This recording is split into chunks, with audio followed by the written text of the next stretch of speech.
રામાપીરની કહાણી.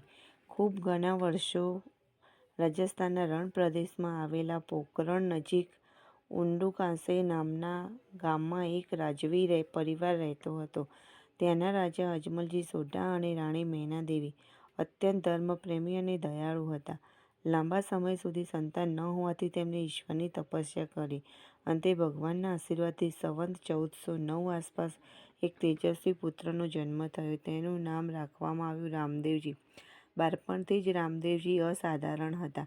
તેઓ રમકડામાં નહીં પરંતુ ભક્તિ, સેવા અને ધ્યાનમાં રસ લેતા. પશુ, પક્ષીઓ અને મનુષ્યો પ્રત્યે તેમને અપાર પ્રેમ હતો. કોઈ દુઃખી દેખાય તો તરત મદદ કરતા.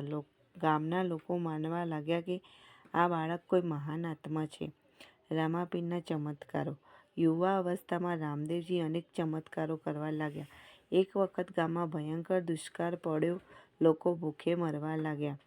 રામદેવજી ભગવાનનું સ્મરણ કર્યું અને ધરતી પર લાકડી ટેકી. અચાનક વાદળો ઘેરાયા અને મુશળધાર વરસાદ વરસ્યો. સૂકી ધરતી હરિયાળી બની ગઈ. બીજી વખત એક કોઢિયાને તેમને સ્પર્શ કરતા જ તેનો રોગ મટ્યો. અંધને આંખોની રોશની મળી. લંગડા ચાલતા થયા. આથી લોકો તેમને પીર અને દેવ બંને રૂપે માનવા લાગ્યા. ગુજરાતમાં પ્રેમથી તેમને રામાપીર કહેવાયા. સમાનતાનો સંદેશ. રામાપીર હંમેશા કહેતા કે ભગવાન એક છે અને બધા મનુષ્ય સમાન છે. તેઓ હિન્દુ મુસ્લિમ વચ્ચે કોઈ ભેદ ન રાખતા. તેમની દરગાહમાં બધા ધર્મના લોકો આવતા. આ કારણે તેઓ લોક દેવતા તરીકે પ્રસિદ્ધ થયા.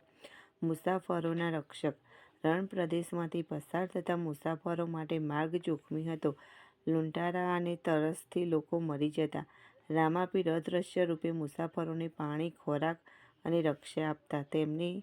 તેથી લોકો માનતા કે રસ્તામાં રામાપીરની કૃપા હોય તો કોઈ ભય ન રહે. રામદેવરા ધામ. અંતે રામાપીરે સંસાર ત્યાગવાનો નિર્ણય લીધો. તેમણે સમાધિ લીધી અને માનવ દેહ છોડ્યો. જ્યાં તેમણે સમાધિ લીધી ત્યાં આજે પ્રસિદ્ધ રામદેવરા ધામ આવેલ છે. આજે પણ ત્યાં લાખો ભક્તો પગપાળા યાત્રા કરીને આવે છે. આજે પણ જીવંત શ્રદ્ધા. ભક્તો માને છે કે રામાપીર આજે પણ દુઃખ હરાવે છે, રોગ મટાડે છે અને ન્યાય આપે છે.